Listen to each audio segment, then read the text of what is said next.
বন্ধুরা আজকে কিন্তু ফের গরম পড়েছে, রোজই গরম পড়ছে। আর টক খেতে কার না ভালো লাগে বন্ধুরা। তো আজকে যে খাবারটা বানাচ্ছি সেটা কিন্তু দেখলেই লোভ লাগবে আর জিভে জল এসে যাবে। তো সেটা হলো আম মাখা। তো আম মাখাটা কিভাবে আমি করছি তোমরা দেখতে থাকো। বন্ধুরা দেখো, দুটো বড় বড় আম নিয়েছি, কাঁচা আম একদম, দেখেছো তো। আর এখানটা আছে কাঁচা লঙ্কা আর গন্ধরাজ লেবুর পাতা। তো এইটা দিয়ে আজকে আম মাখা করবো। তো আমগুলো ধুয়ে নিচ্ছি, একবার ধোয়া আছে আর একবার ধুয়ে নিলাম ভালো করে। এবার আমটা ছাড়িয়ে নিচ্ছি। তো আমগুলো আমি কেটে আরেকবার ধুয়ে নিচ্ছি, আমগুলো কেটে নিচ্ছি, ছোট ছোট পিস করে নিচ্ছি। এবার আমি কাঁচা লঙ্কা নিয়েছি, কাঁচা লঙ্কাগুলো কুচি কুচি করে নেব। দেখো এগুলো এরকমভাবে কুচি কুচি করে নিয়েছি।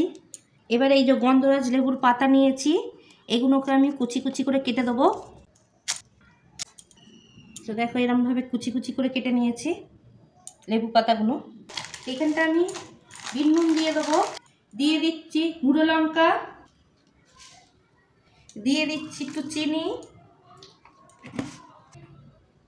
তো এবারে আমি সব কিছু একসঙ্গে মাখিয়ে নেব।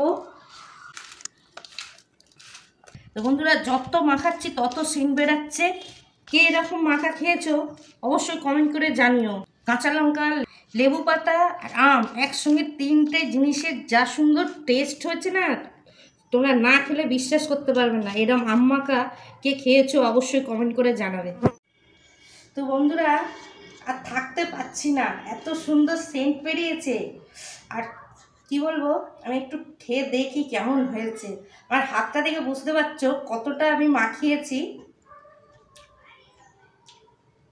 সত্যি এত সুন্দর সেন্ট, এত সুন্দর টেস্ট হয়েছে, ঝাল ঝাল টক টক আর গন্ধরাজ লেবুর সেন্ট, সেই স্বাদ বন্ধুরা, সেই স্বাদ।